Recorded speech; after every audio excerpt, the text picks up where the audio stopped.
On April 24, 2025, investigators with the Sumter County Sheriff's Office in Florida interviewed a special education teacher at a Lake Panasoffkee elementary school. 3 days earlier, a report had reached the state's child abuse hotline. School staff had described concerns about how students in a special needs classroom were being handled. By the end of the interview, the teacher was under arrest, charged not on any recording, but on the statements of her co-workers. This footage was obtained through Florida's public records law. What follows is not a retelling of that day. It is an examination of the legal standards that allowed an arrest to proceed on words alone. The accused is presumed innocent. Sorry, I'm very nervous. I don't know what's happening. You're good. You're good. I'll talk to you about what's going on. Like I said, all they did was they pulled me out of my classroom, told me someone filed against me on DCF, and that they would.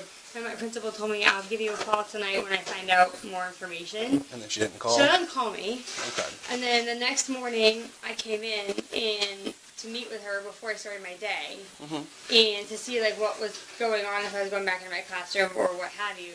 And she said, you know, we're releasing you from your probationary contract. And I said, well, what did I do? Like, what did I do? Because I didn't do anything. So what is being said? And she said, I can't tell you anything. And that's how it was left. They wouldn't tell me if DCF accepted it. They wouldn't tell me if I was being investigated.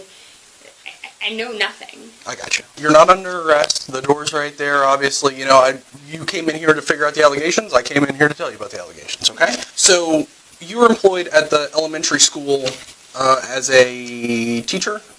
Yeah. What job title did you have? Was it? It was ESC. After discussing the events leading up to her removal from the school, investigators begin looking into possible issues involving students. Establishing whether earlier concerns existed may help clarify key parts of the investigation. Do you recall ever having any issues with any of the children? Like, what were the, I mean, I'm sure you had issues that you faced dealing with special needs students and... I honestly, my issues were more with the teachers than the students. What issues did you have with the teachers? So when I first walked in, there were a lot of things I saw as a teacher weren't good practice.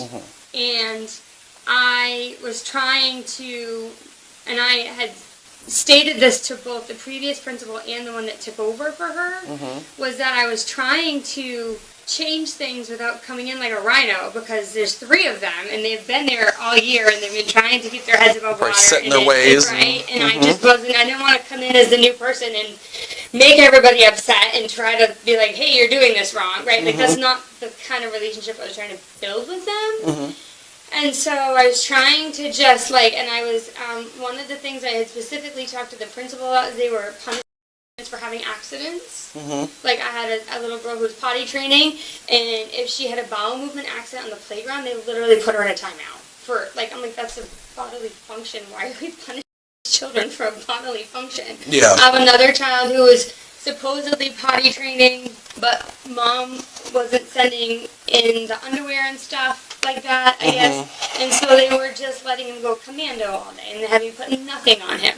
And I said, okay, well, that's not good practice either. Yeah. We need to make sure he has something on. If he's not wearing underwear and mom hasn't sent him pull-ups, if she's sent him diapers, we just have to keep in contact with mom and let her know. If you don't send in underwear, he has to be, we'll still potty train him, we'll still send him to the bathroom, we'll still do all of those practices, but we can't have him not wearing anything under his clothing. Yeah, that makes sense. And I'd spoken to mom, she was fine with that, and then one day he had a bowel movement in his diaper and they put him in a timeout. And I was like, that was super, like, to me, I was like, that's just not good practice, right? So I went to the principal and I said, how best do I address this without coming off like a power-hungry new person? And so she was like, okay, try this, this, and this. And then I ended up doing it, and I told them, I said, listen, we're going to try, rewarding, good behavior. We're going to try rewarding for the desired behaviors. I don't like labeling it good and bad, but the desired behaviors, right? Like what we do. Like, this is what I want you to do. When you do it,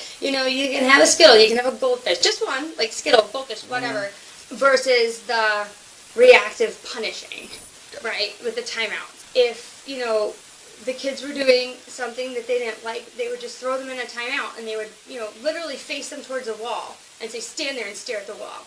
And I was trying to, slowly change those aspects of, no, we want to help them learn what we want them to do and keep them engaged versus constantly being like, no, we're not doing that.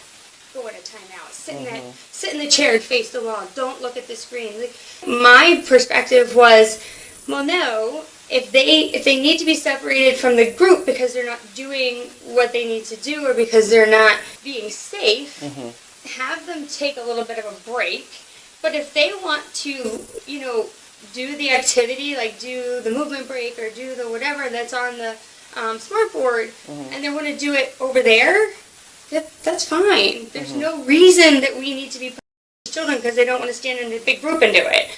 They can do it from over there. If they want to listen to the book over there, or if they want to play with, a quiet sensory toy, although they're not staring at the book, there's a chance they're more than likely still listening. They just are focusing on whatever it is that they're doing. I was trying to introduce those flexibilities, and I was having a hard time getting them to change their mindsets, I guess is a good way to say it. What followed was a detailed explanation of classroom control strategies and student behavior management. As more was said, inconsistencies in disciplinary practices became increasingly visible. Did you ever have any students that didn't want to participate in Circle to the same that the other students were participating? Might not have wanted to do the songs or dances or any of that stuff? I'm sure they did. I would dance with them. I had a couple of kiddos that I would just I have one little boy who was nonverbal. He just kind of made noises. He liked to jump, so sometimes I would hold his hand and he would just jump. I did do because we were trying to get them to learn how to do certain movements like clapping and stuff like that. So I would just hand over hand, and he'd dance with me or whatever. And I did it with another little girl. She thought it was great. She was laughing. We would just do hand over hand, and she was dancing with me. Any of the kids that were participating, I usually gave them either a Skittle or a Goldfish for just doing their job. And some of them didn't want to, and the other teacher would tell them to go sit in a timeout, sit in a chair, don't look at the screen, turn around, stuff like that. Did he ever not want to participate, kick you, throw his head around, do anything like that? No, he was a headbanger. Okay. And so he did that on a daily, and he never did it to me. Okay. But when he was mad, he would just regularly bang his head on things. Okay. And we would just go like this and just say, nope, all done. And you know what I mean? I don't want him to sit there and keep banging his head. But because that's a method to keep him from hitting their Yeah. heads. We would just so he's not because he would bang his head on tables. He would bang his head on metal cabinets. He would bang his head. But that was just something he did. And when I walked into the room, that's what they told me he did. Okay. And I said, well, how do we handle that? I don't. You don't know. I don't know what to do with that. And she was like, oh no, and that's what Lexi told me. She said, no, we just try to stop him, and then, if he does it and he ends up with a red mark, we just send him down to the nurse to document it and just let them know. She said his mom's well aware that he does it, and I was like, that's super concerning to me because I'm terrified someone's going to blame me for that, but okay, that's what you say, and so. The interview now moves toward questions surrounding the student's behavior and prior experiences inside the classroom. Investigators continue piecing together details that could play an important role as the case unfolds. Did you ever have any kind of disciplinary issues? Was she ever was she having behavioral problems? No, never. She's the sweetest little girl ever. Okay. We did have mom had called shortly after I started with concerns. I guess there was a in her arm, but I wasn't sure how she did it. She said one of the other kids bumped into her, and I never saw it, and I never saw the bruise, so I couldn't attest to who, what, when, or how. And she never came up to us to tell us that somebody had hurt her. There was a huge concern. I guess, with mom and the diaper changing, because mom was actually marking the diapers, because I guess she was potty training from what I was told, and they weren't changing the diaper. And when I asked them about it, Lexi told me it's because she never wets the diaper at school, and so they don't change a dry diaper. They ask her if she wants, because she's potty training but she doesn't like to go. So if we would say, do you need the bathroom? And she would say yes or no. And if she said yes, she would just go in, try, do her thing. And if she said no, we just let it go. We would just check the diaper to make sure it was dry. If it was dry, we didn't change it. Makes sense. But she held it all day long. And so when she got into the car, when Dad picked her up, she would soak through the diaper. So that's why Mom and Dad were concerned. Gotcha. And so I had spoken to my principal about it, the second principal, Miss Walls, about it. We had these papers that I guess they were supposed to be filling out all along, predating May, that they weren't doing. And the principal before Miss Walls, Miss Kinley, didn't realize they weren't doing it. So when I started, she asked that we start doing it, and we did. An arrest requires probable cause. It is not proof, and it is not certainty. It is a reasonable belief, grounded in fact, that a crime occurred. The Supreme Court fixed that threshold in Beck versus Ohio, decided 1964. The facts known to the officer must justify a prudent belief in guilt. Illinois versus Gates, decided 1983. Refined the test. Probable cause turns on the totality of the circumstances, a practical, common-sense standard. Within that framework, statements from identified eyewitnesses carry real weight. Unlike an anonymous tip, a named witness is presumed reliable. 3 school employees and 1 sworn statement describe the same conduct. That convergence, without anything more, satisfies probable cause. The absence of video does not defeat an arrest. Probable cause has never demanded physical or recorded proof, only a reasonable basis to believe. The conversation intensified as investigators raised concerns about the reported action. Despite the accusations, the subject consistently denied that the events happened as described. So, help me understand, because the information that I got as it regards to the incident with this was how it was told to the school was that was wrapped in her blanket on the floor, right? On the floor? She was on the wrapped in her blanket. Yeah. And she was like you said, she was apparently it was so that everybody heard it even through the concrete walls, so I can imagine. I know, she was 100%. And somebody observed you with your on the side of her holding because her head was moving around. And that never happened. She was. I never held. When she was on the mat, she was kicking the blanket off. The blanket was never even on it. The only time I had her, I did put the blanket around her when I was trying to rock her, and she was sitting. So what I did was I just let her sit in my lap, and I I didn't even know where my hands were, but I wasn't her as she was just flailing around, and then once I just placed her on her mat, and my hand was on her, I was trying to rub her back, so my hand was on her back. I never touched her. At any point during your interactions with him, and I know you described helping him with moving his hands further. Yeah. It was like a clapping thing. So what he was doing is he'd stand in front of me, because sometimes he would just kind of stand there and make noises, and we were just. My goal was to try to get them to be active, engaged. So the wake up thing was stretch here and then over to the side, stretch, go over to the side, and go like this. So I would just hand over hand with him. Oh, let's burn, let's just stretch. Put your hand up, let's stretch. And his hands were kind of just loose in my hands. In no way was he. He wasn't trying to get for me, and if he did, I would just let him. Do you think at any point with that the way that you were holding his hands could have caused any irritation or anything? Okay. Is there any reason that he would say that his teacher and showed that like that? No, I never touched Angel.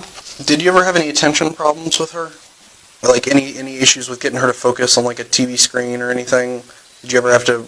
Did you at any point with any or did you ever put your hands like this and kind of like the TV if she wasn't paying attention? No, so on occasion, so when you're talking to them, and this is something that when I was in Massachusetts, this is something that ABA teachers did, where you just put your fingertip like this, on, like you don't, like they're not on their head, it's just like this so that like they can't, so when you're talking to them, they're looking at you, and you just say, look, look. And then when you would get their eyes, then you would talk to them so that you make sure that they're focusing on you. But it's not like this. It's not like this. It's just like, and I don't even touch their head. It just blocked their vision on either side. To get them to focus on you, yeah. I mean, there's a possibility that I would go like this and go, hello, hi. To focus up here to get their attention. But anytime, this was just to talk to them so that, like, it was just so, I mean, do you mind if I do it to you? There was another employee of the school who had reported that you were observed, like, leaned over and, like, enough that they were able to hear it from their classroom or the other side of the classroom about, you know, I honestly tell you that's a bold-faced lie because that curtain was always closed. They are never even over on that side of the classroom. Is there a window or something somewhere in the classroom? There's a window and there are curtains, and the only time they open them is to give them out to lunches. They close those curtains all day long. The second issue is the interview. Miranda warnings are required only before custodial interrogation, not before every police conversation. Oregon versus Mathiason. Decided 1977. Controls. Questioning in a police setting is not custody unless movement is restrained like a formal arrest. The test is objective. Under Berkemer versus McCarty and Stansbury versus California, the question is whether a reasonable person would feel free to leave by stating plainly that she was not under arrest and free to go. The investigator kept the interview non-custodial and her statements admissible. No warnings were legally required at that stage. This is lawful technique, not a violation, yet the Fifth Amendment right to remain silent applies whether or not warnings are ever given. A suspect may decline to answer at any moment, and that silence cannot be used against her as evidence of guilt. The danger of waiving that right is concrete. A voluntary account can corroborate the very acts an accusation depends upon. When a subject admits the physical conduct and disputes only its purpose, the defense surrenders its strongest ground that the act never happened. Okay. With the suspect's version already documented, investigators begin presenting findings gathered throughout the case. Additional statements may now become a key factor moving forward. Allegations came from DCF. I have spoken with who was present when was having the issue in the blanket. I'm assuming from the way that it describes it, it's probably the same person that you're talking about that stopped in and asked if you were okay. She has provided a sworn statement, right, that has described how was on with the blankets held around her arms and legs. Issue is that part of that statement also includes that and that it was during this time. Right. That's why I'm trying to figure out if there's any reason why she would be very clear and specific on what she saw. There's no way that that's possible because she kept getting off her mat, so she wasn't. There was no like. I mean, when I first. It was apparently a blanket or something that was restrained around her. There was a blanket on her, but like I had wrapped the blanket under her to like kind of cradle her and try to rock her, and then when that wasn't working because she was flailing, I just put her on her mat.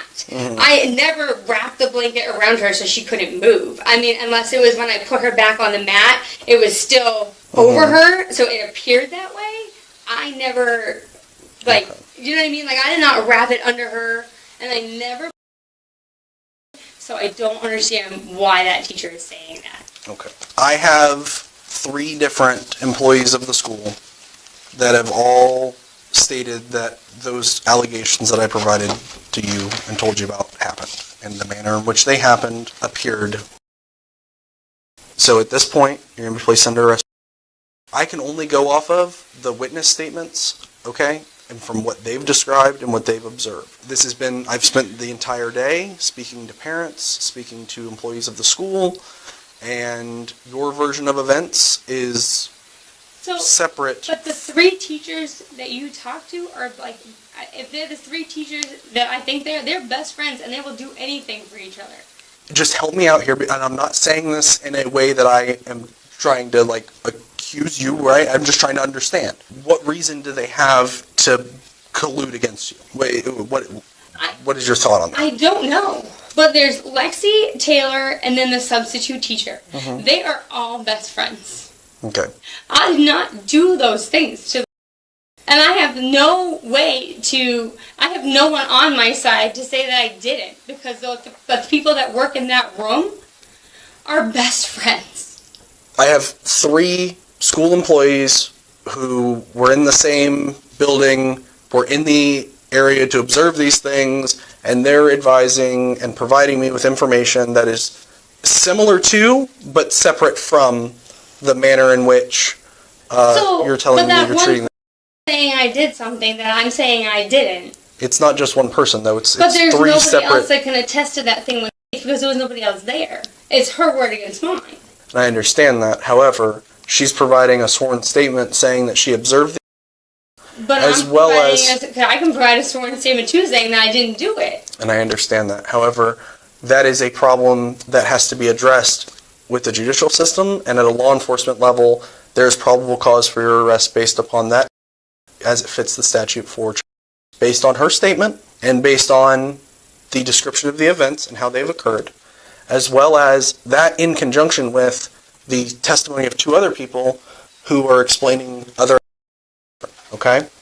But I didn't do any of those things. I don't understand why they're saying that I did those things. And again, I want you to know that I come into this as a neutral party to investigate and gather evidence, okay? But now I can never teach in a school ever again because I've been arrested for this. The officer broke down how consistent accounts from staff shaped the direction of the case. The discussion centered on how those statements justified moving forward with charges. So, is like I was explaining to her, okay, is based upon the totality of the investigation, the evidence has been provided, the statements that have been provided, okay? We have probable cause for her arrest. It's not she is guilty. It's not, we're not, we're the fact finders to probable cause, right, of arrest, and that's where we're at this point, is we have the probable cause based upon the statements that were provided. The validity of the statements, right, in her opinion, they're false. They are false. And again, I have to go with the testimony that I'm provided and the information that I'm provided and the evidence that I was provided with and the statements that I was provided with has led us to the development of probable cause. Evidence? So, and again, I'm not going to get into every aspect of the investigation. That's something that's going to be developed down the road and found in discovery and things like that, okay? Because it's still an active criminal investigation. Okay. All right, ma'am, go ahead and place your hands behind your back. All right, you guys are all finished up. She doesn't have any questions for you or anything like that? We're good. Okay, ma'am, come with me. My car is right here. So many people are being... Here's your... Munchie, come here. Come here. I'll get you out of here. Don't worry about it. Don't worry about it. I know you didn't do anything. This is ridiculous. Moving back to Massachusetts. Okay. Go ahead and have a seat for me. Free state of Florida. If you put your butt in the first... Okay, you got it. Awesome. Irony is present, I can see. 12 years in the Massachusetts teaching about it. Teaching education. Nothing. That matters because of how Florida defines the crime. The charge is child abuse without great bodily harm. Under Florida Statute, Section 8, 27.03, the statute reaches an intentional act that could reasonably be expected to result in physical or mental injury to a child. Note the standard carefully. The state need not prove that an injury occurred, only that the act could reasonably be expected to cause one. Intent to harm is not the test. An intentional act, paired with foreseeable risk, is enough to support the charge. Each count is a third-degree felony, punishable by up to 5 years in prison and a fine reaching $5,000. Probable cause, however, is only the threshold to arrest. A conviction demands proof beyond a reasonable doubt. Testimony strong enough to arrest can prove fragile at trial, especially where credibility and possible bias are squarely contested. The investigator earns a B+, The interview was calm, lawful, and correctly framed under the probable cause standard. His handling of custody and Miranda was sound. The weakness is a case resting on testimony alone, with no corroborating evidence, judged solely on interview conduct. The subject earns a C. Her composure was commendable. Her decision to keep talking was not. Told she was a suspect facing arrest, she neither invoked silence nor requested counsel, and instead detailed the contested conduct. The institutional response earns a B+. Reporting an investigation moved swiftly and within the law. The systemic gap is the absence of classroom recording, leaving a case involving nonverbal children dependent entirely on adult accounts. 3 lessons remain. First, an arrest may rest on credible witnesses alone. The law does not require a camera. Second, being told you are free to leave is often the moment to leave. A non-custodial label does not make talking safe. Third, silence shields the innocent as much as the guilty. Explaining yourself can supply the corroboration a prosecutor otherwise lacks. Let us know if there is an interaction or legal topic that you would like us to discuss in the comments below. Thank you for watching. And don't forget to check out our second channel, Bodycam Case Analysis, second channel, for even more police interaction and courtroom content.